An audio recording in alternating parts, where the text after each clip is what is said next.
पता ठिकाना मैं कैसे पूछावा तोरे नाम भुला गे मैं कैसे आवा तोरे पता ठिकाना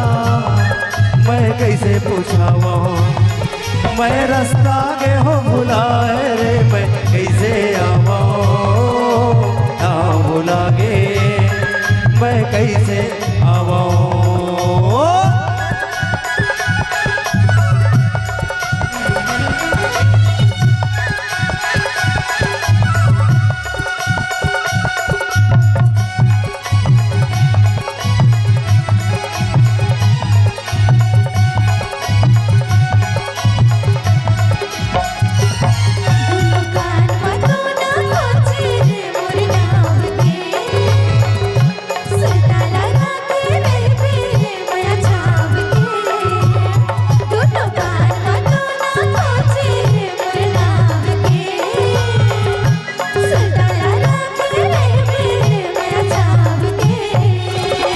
तोरे नाम कैसे भुलाई मोर गुल के रानी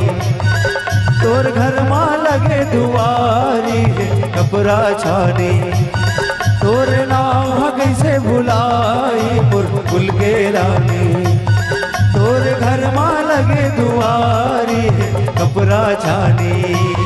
मेरे जान कहाँ हो ओला कौन बताही मोरे सुधे गवागे बोला कौन देताही मैं रास्ता के हो भुलाए रे मुना कौन ले जाही ना भुलागे मैं कैसे आवा।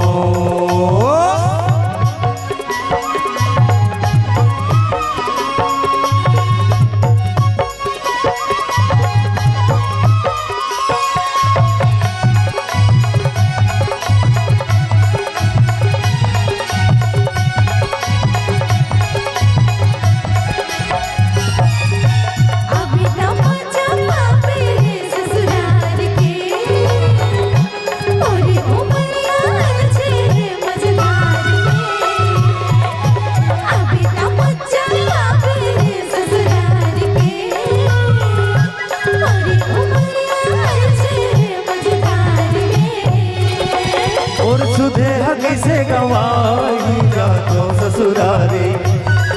मैं लेके आधा बराती मोर पे प्यारी मोर सुधे कैसे गवाई जा तो ससुरारी मैं लेके आहूँ बराती मोर पे प्यारी वो गाँव लागे मैं कैसे आवाऊँ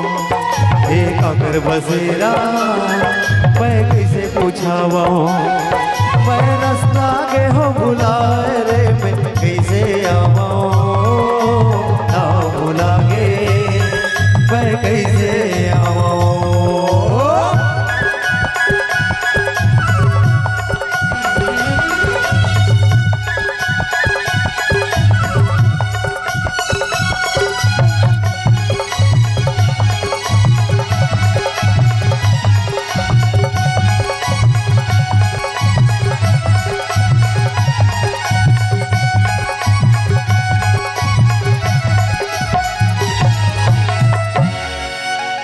यही